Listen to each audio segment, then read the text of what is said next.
agradecer muito o convite, né? E falar um pouquinho do tema que eu vou trazer.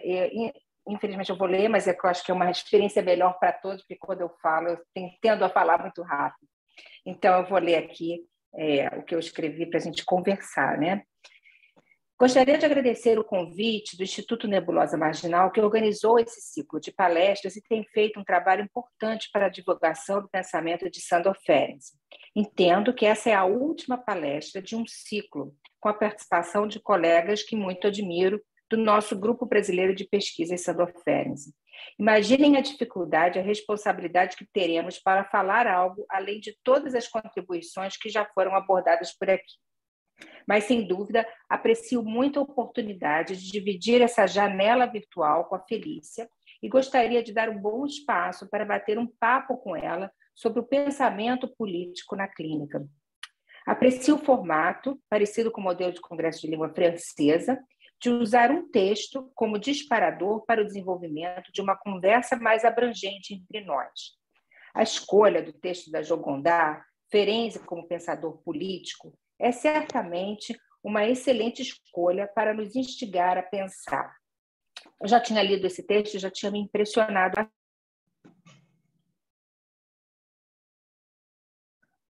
Denise, acho que tá no silencioso.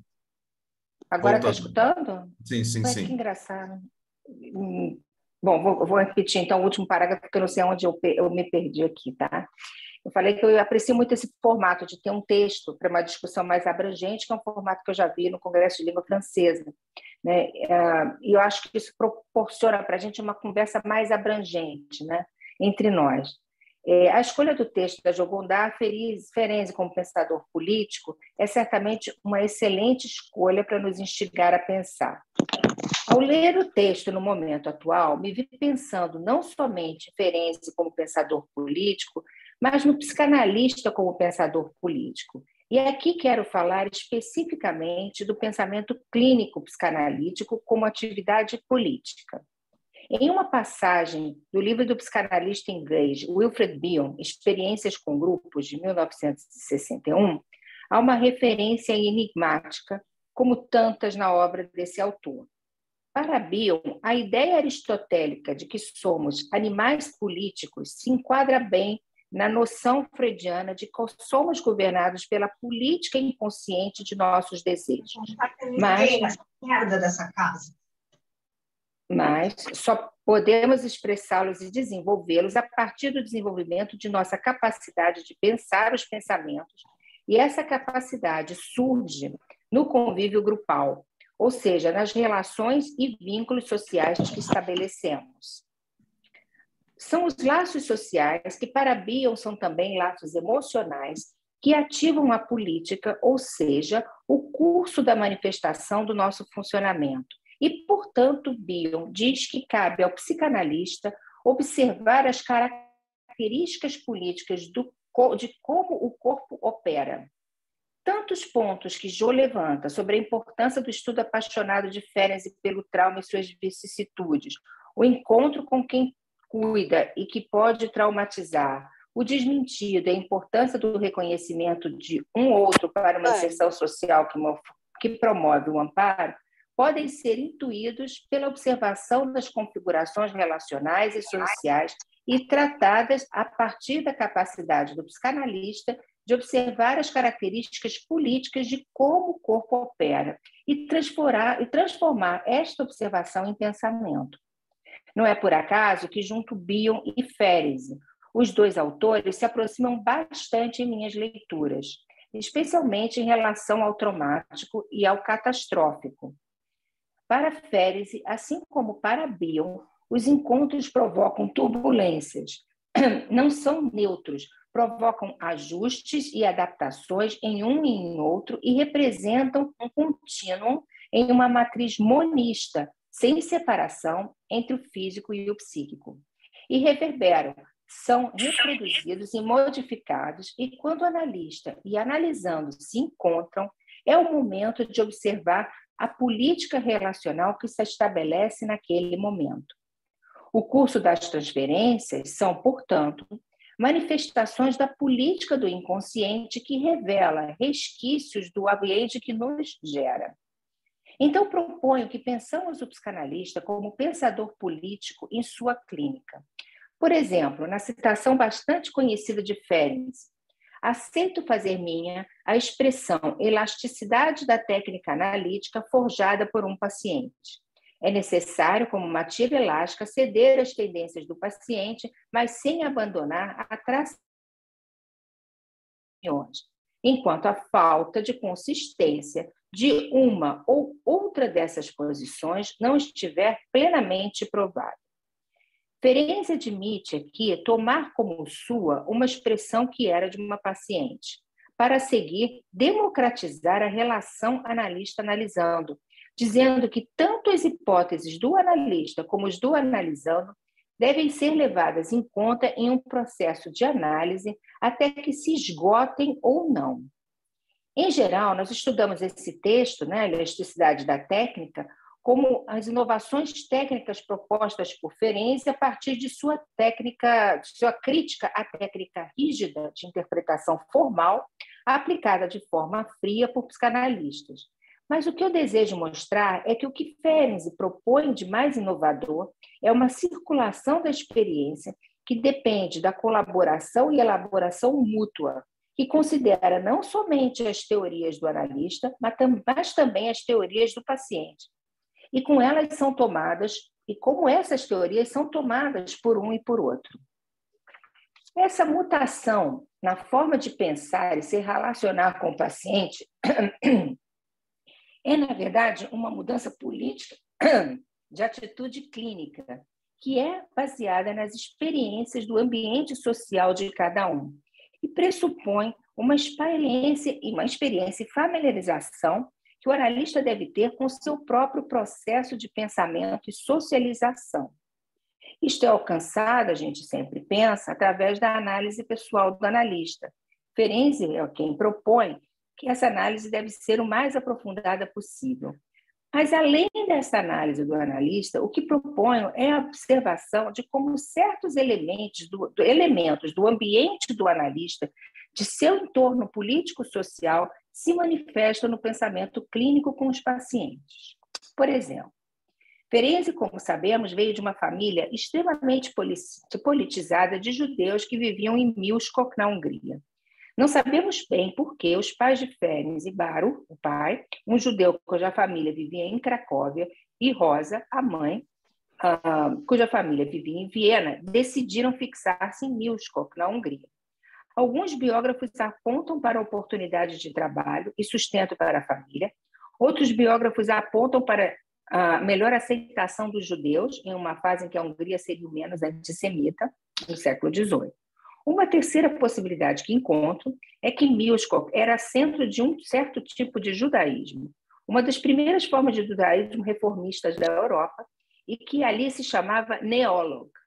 Tanto Rosa quanto Baro parecem terem se engajado bastante nessa vida comunitária. Os neologs praticavam um tipo de judaísmo onde as mulheres participavam da comunidade amplamente. Inclusive, Rosa era líder de uma organização social feminina na cidade. E defendia-se um tipo de assimilação à cultura local que buscava ativamente atingir uma igualdade cívica. Tanto Baro como Ferenczi serviram ao exército húngaro. Os neologs eram extremamente nacionalistas em relação à Hungria. Alguns até procuravam estabelecer conexões bíblicas entre Sion e Hungria. Aqui há uma diferença entre o judaísmo praticado pela família de Ferenczi e pela família de Freud. Freud descendia de uma família de tradição mais ortodoxa e racídica, que se transferiram do interior da Morávia para a cosmopolita Viena. Na Áustria, os judeus também queriam se assimilar a padrões mais modernos de convivência, mas esperava-se que os jovens, principalmente os homens, se destacassem pela educação universitária. Freud foi criado em uma família que privilegiava as diferenças de gênero e padrões hierárquicos mais rígidos e religiosos, com os quais Freud não concordava. As vivências dos ambientes distintos em que Freud e Ferenczi cresceram marcaram a forma de pensar de cada um na produção de suas ideias. Por exemplo, a importância que Freud deu à interpretação e às representações em sua prática clínica encenavam a ancestralidade dos estudos racídicos praticados em sua família, que, se por um lado rompeu com o modelo, permaneceu a política, o direcionamento e a forma como esse pensamento se manifestava, principalmente em sua clínica no começo de sua carreira, onde ele, de forma investigativa, tratava de decifrar suas pacientes. Já Ferenczi mantinha um vínculo menos vertical, seja com a produção de seus textos ou sua clínica. Sempre chamou minha atenção, por exemplo, a invenção de Ferenczi que ele chamou de método utraquista, um método de comparação de analogias recíprocas com as quais Ferenczi poderia comparar diferentes teorias em diferentes disciplinas, ofertando, isso é uma coisa que ele fala em Thalassa, que ele dizia que ele comparava disciplinas diferentes e ofertava resultados de uma disciplina e aplicava em outra. Aqui ele estava falando sobre a biologia, a física, a psicologia, né? Tudo ao mesmo tempo agora. Mas ele dava um certo status horizontal para todas essas, para esse estudo, né? Ele chamou de método traquista e ele chamou essa comparação, né, de analogias recíprocas para comparar diferentes teorias de disciplinas. Mas de onde haveria Ferenczi tirado esse termo? O termo refere-se ao movimento dos utraquistas cristãos ciganos que advogavam o direito que todos recebessem a Eucaristia, tendo tanto o pão como o vinho. O pão simbolizava o corpo, o vinho simbolizava a alma. Uma verdadeira revolução social, pois o vinho naquela época, naquela comunidade, era dado apenas aos clérigos e os pobres recebiam somente o pão. Já Bion, o outro ator que cito aqui, foi profundamente influenciado pelos inúmeros traumas que sofreu, separado dos pais precocemente para estudar em um colégio interno, proveniente de uma família inglesa que vivia na Índia. Sua mãe, a quem Bion descreveria como off-white, ou seja, não pertencente à mesma classe social do pai, afetaram a forma de Bion perceber o mundo. Foi um dos poucos analistas que realmente pôde dar os seus testemunhos sobre o fronte de uma batalha de guerra, né?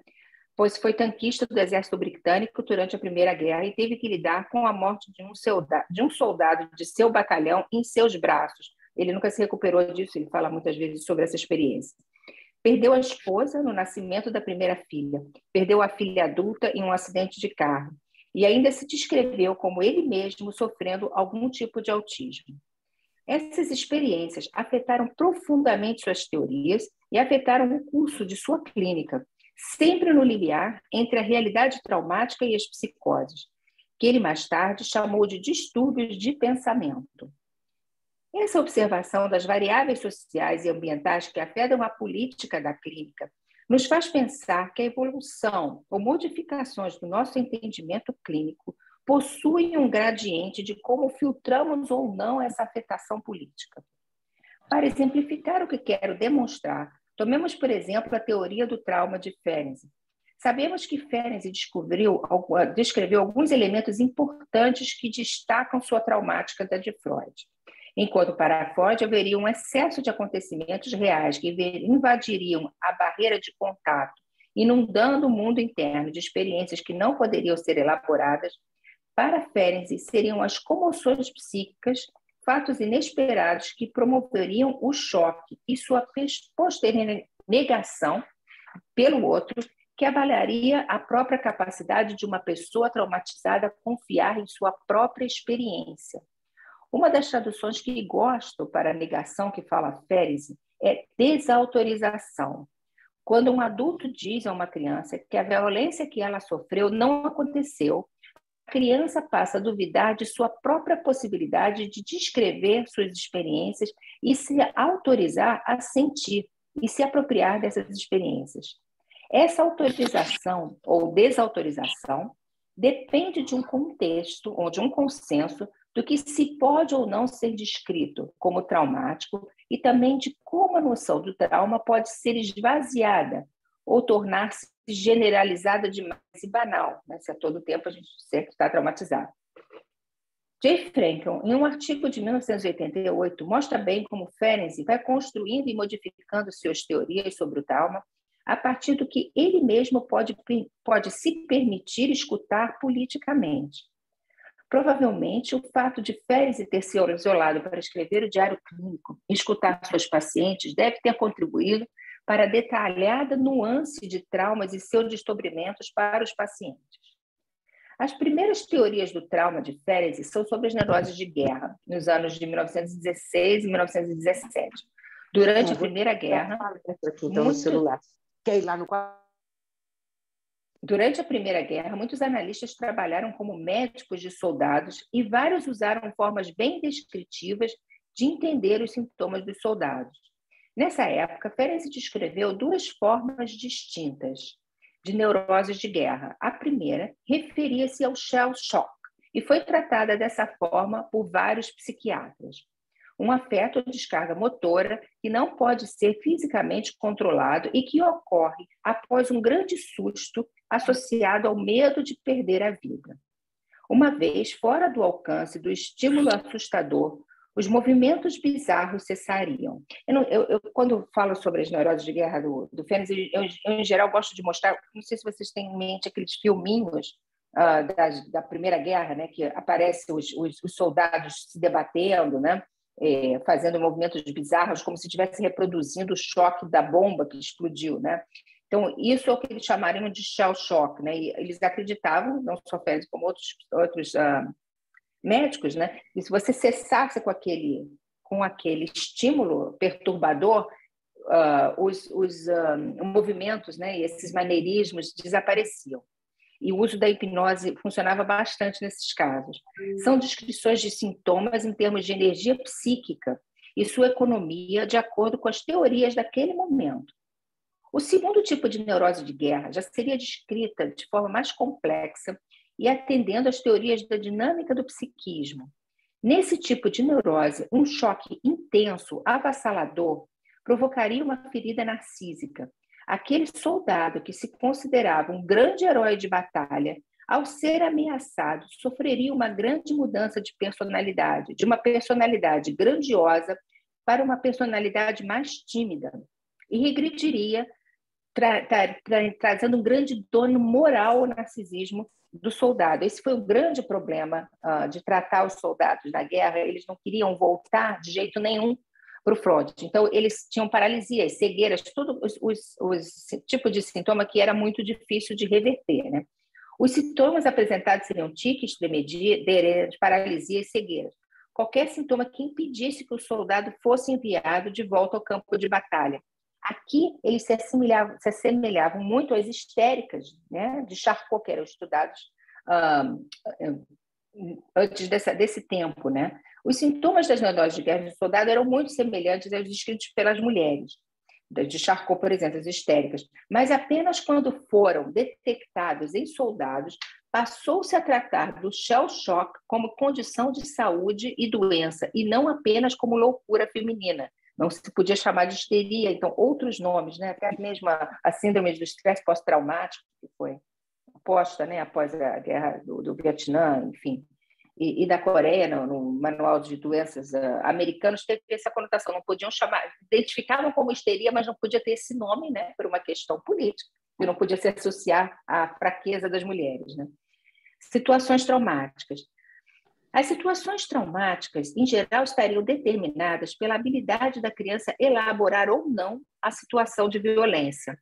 Para Bion, por exemplo, seria a capacidade de conter ou não a experiência emocional provocada na relação com o adulto.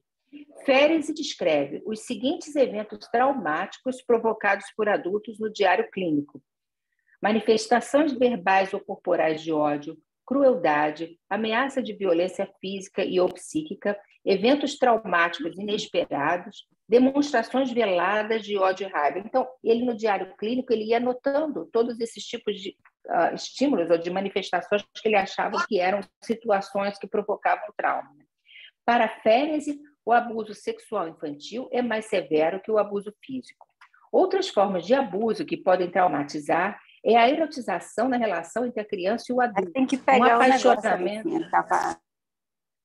um apaixonamento disfarçado de um pai por uma filha.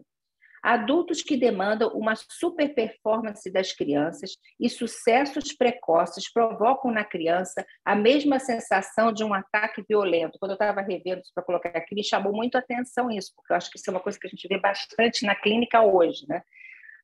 Essa exigência de uma super performance, né? De crianças. Uma mãe que demanda que a filha seja sua enfermeira da vida toda, um papel que a criança faz para evitar que aquela mãe incapaz cuide dela. Ferenczi também observa uma das situações com maior potencial traumático é a negligência ou abandono de uma criança. Ele chega a dizer no diário que uma criança que deixa de ser amada pelo pai ou pela mãe pode sofrer mais que uma criança que foi violentada. A criança que assiste a uma cena primária dos pais fazendo sexo. Uma criança que nunca é compreendida por seus pais, provoca traumas. Hipocrisia dos adultos e constante negação ou desmentido das vivências traumáticas das crianças. Isso aqui entrou numa lista de observações do Ferenczi. Quando ambos os pais isolam uma criança e não entram em contato com ela, isso é o que ele chama de stonewall, né, de isolamento da criança. Ferenczi observa que esse caso é particularmente traumático porque causa injúria narcísica, submissão forçada da criança aos desejos e ordens dos adultos. Ao registrar no diário clínico cada evento ou ação traumatizante, Ferenczi passa então a descrever os mecanismos de decisão ou adaptação que cada paciente sua usou para lidar com a situação traumática e o grau de sucesso que as diferentes clivagens podem ter.